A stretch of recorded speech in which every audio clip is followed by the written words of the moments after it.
Hello friends, today I'm going to show you how you can use MVC to set up your application and use that for web development.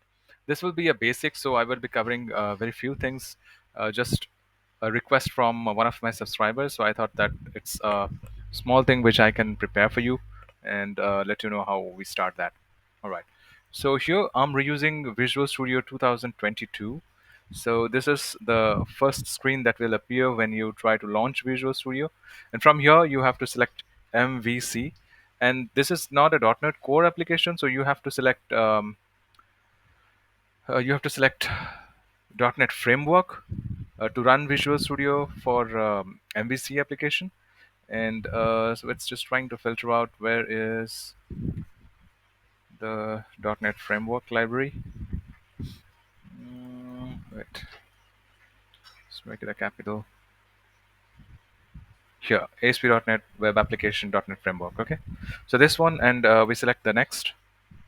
That will ask us for a project name and where the location where we would be uh, saving this application at. So this is my location. If you have, yeah, you need to put in yours, and I would make this one like train MVCP1. It's using .NET Framework 4.8. Let's make it 4.7.2 and create. You can use .NET Framework 8 as well. Doesn't matter. Here you have to select this one, the MVC. Um, you may not use this configure for HTTPS. You may or may not. Okay. Then we create this application.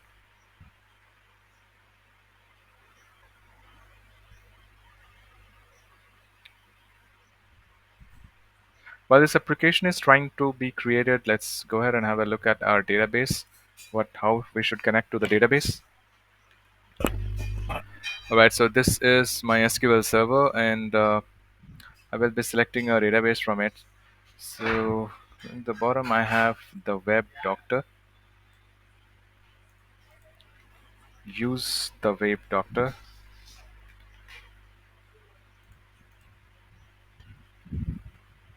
Now the web doctor is selected. So I have a table that is for students.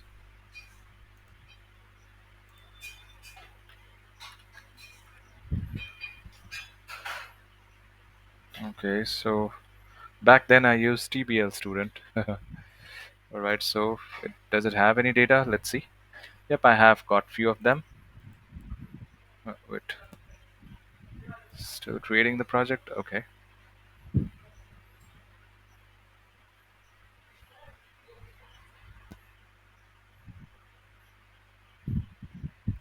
Now that the project has been created, so this is your controller. These are your views. If you want to have your zone, you can remove these views and the controllers, and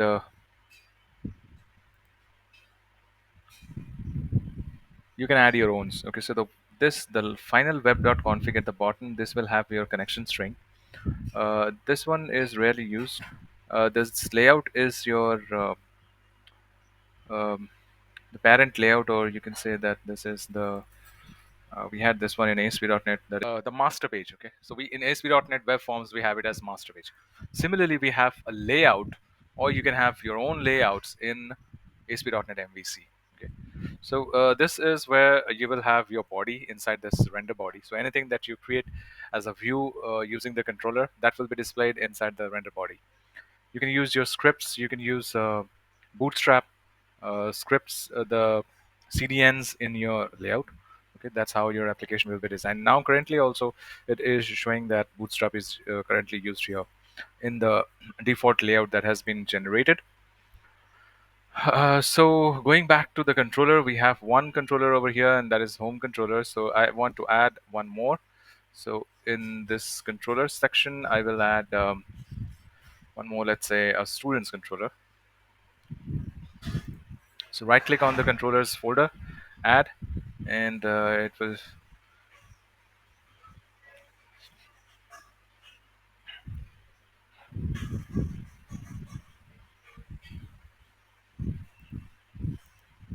So new controller, and that will ask me for a name.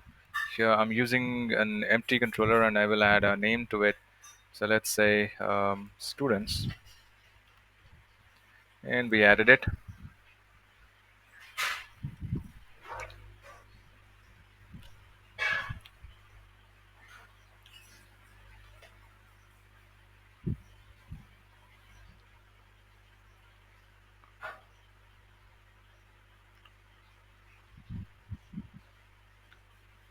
Well, we have the controller here. Let's add the database contents from our database, fetch the details from our database. Currently, you see in the web.config, we do not have any connection string here. But when we add an EDMX or the database connection, we will see that there is another field mentioned over here that is the connection. So going back to the solution, I will add another layer to my solution. So let's say add a new project, and you would mark it as a class library. Okay, let's say we will type in library, and this one will be a class library.NET framework. Okay, because using a .NET Core will be a different one, and I think we used 4.7, so this one is also going to be 4.7.2, and I will name it as the business entity layer, so BEL, and I will create that. Once we create it, generated a class, auto-generated class, that is the class1.cs. We will hardly use this one. Um, so now we would have the entity model in our BEL class. I'm going to add a new item into it, and that should be the ADO.NET entity data model. Add this. This will ask you for the type of database connection that you are going to use. Here we will go along with the design view, and I am going to add the new connection to it. And it will ask me for the server name and the type of database connection. So I'm using SQL Server. Now the server name will be my SQL Server name. So here I have this one. You can type in yours, and I will give it an SQL Server authentication and their password. Then we will select the database. It will load up all your. Okay, something went wrong. You can see that I gave the server name. Sometimes you will face an error, but just close that one, or close the connection properties, cancel the connection, and redo that one, so it will communicate properly with the SQL server, and you will have your databases fetched in the database list. Now we are using the web doctor, so I have selected that one, and now I'll do a test connection, and I see that the test connection succeeded. So we will press an OK, and we will go ahead with the next step. We will use this one as yes, include the sensitive data information in my connection string. You can also encrypt that one using this no as well. Now this one will be have the web doctor entities as the connection string name, and when we select next, it's asking me to select the framework. So we will select 6, and while getting all the databases, currently I would only select the tables. I don't need the stored procedures, but you can also use them when you select all of this. Okay. Now we will finish this one, and that will connect to the SQL server, build my entity model, or you can say the EDMX file. Okay, so it will generate an EDMX file which will have all your tables and stored procedures printed on it, and that you can use across your program to communicate with the SQL server and print data from it. So while this one is what? Okay, you can just ignore this message, and that one will show up the EDMX file. Now we have this one as my EDMX file. So this one is generated, and the connection string is also mentioned. Oh, hmm, did not mention that. Okay, wait, I'll see that. Okay, the connection string is inside the app.config. Okay, so because it was a different project, so it took up inside the app.config, and you have to use this connection string into the web.config as well. So we will put this web.config here in order to make the actual program layer work. So web.config is inside trend MVC p1, and entities are inside BEL. Now another thing is, when I'm trying to fetch any data from the EDMX files, so I will have to install entity framework in the NuGet packages. So here inside NuGet package, and we will go to the map NuGet package. Mm, yeah, this one, the NuGet package solution, and installed. It's showing nothing, so we will browse it from here, and I will type in NTT. Someday I already did that. Now when I'm doing this entity, it will show me all kind of things, including entity framework core. But I would need only entity framework. So this one will say that I'm using 6. Okay, let's select the project that I'm going to install it. And let's install it in both the BEL and mm, yeah, Trend MVC2. And the version should be the latest version of the program that you are using in your current application. So mine is 6.2. Okay, so we will use the 6.5.1 because that one is the latest entity framework. So currently it's showing 6.2. Let's install the 6.5.1.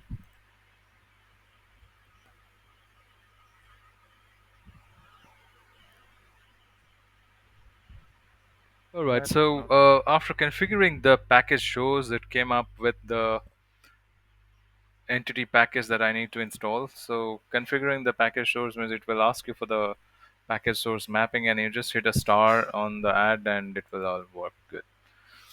Uh, Now, while it's installing the package, so I have entity as the package that has been installed in my application. Now my controllers should work, so we will try to configure the entities along with the web controller. Now I have to use an add reference for the previous um, project. So BEL is my previous project. I'm going to add that. Press an OK, and that will have the entity listed along with my new project. Well, we are trying to use the entities from the other project, the class library. I'll have to use a use BEL. Using, I'm sorry.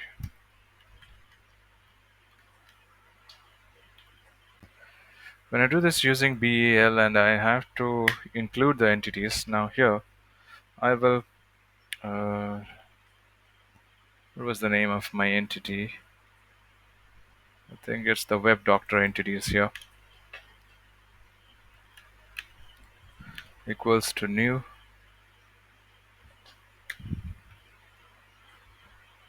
Visual Studio is smart enough to recognize what you are going to type in. Now I will have another action method to get the view. So here I will use it as all students, and inside it I would return the model class. Okay, so let's say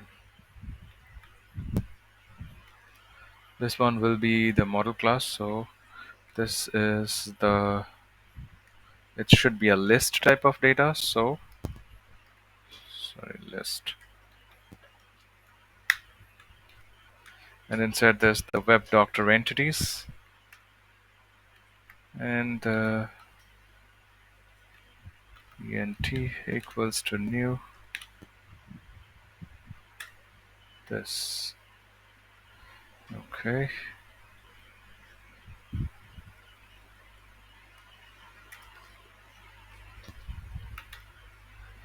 now inside entity I will pass on the database dot a table name, which let's say mine should be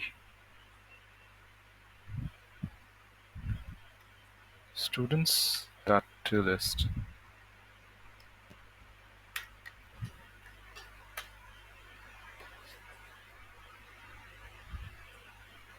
So after having fixed the type of code that I was typing, I used the web doctor entities inside the list, so that was a wrong approach. Rather, you should have the table inside the list and then use that variable to return to the view. Now we would add a view, and using this add view option, and it's an MVC5, and we would add here and the template without a model. So we will use a list model. You can use it as an empty and you can type it on your own. So um, currently I'm just using the predefined setup inside the Visual Studio. So we will use TBL student this one. We will use the layout, the known students, and just data context class. I will leave it blank, and then I will try doing this scaffolding. Okay, it may not. Let's see if it runs. Oh, well, perfect. It opened this scaffolding thing, and it did print the things that we want here. Now, this is going to work or not. We will run this application and see if it works. If this one works, then the first setup of your MVC application is ready to go.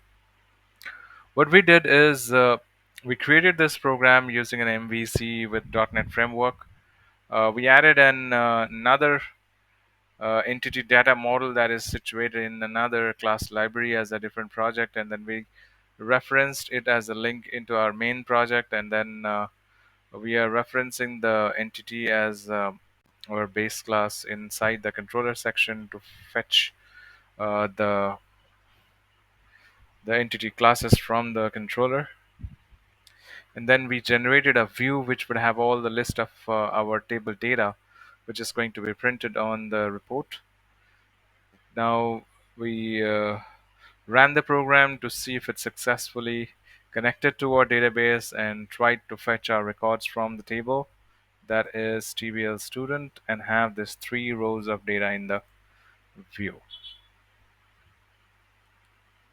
Still trying to load all these things.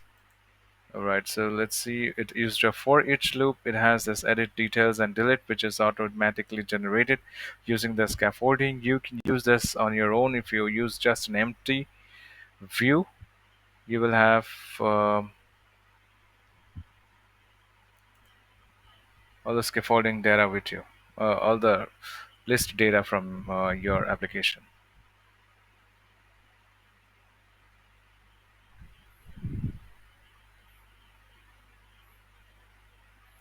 All right, guys, finally we have the output, which is the 3 rows of data from the database. So this shows that we successfully connected to the database using the connection string that we have in the web.config and the application.config. And we successfully printed the results into our output using the view from the controller class. And we fetched properly from the database using our entity framework with the NuGet package that we installed.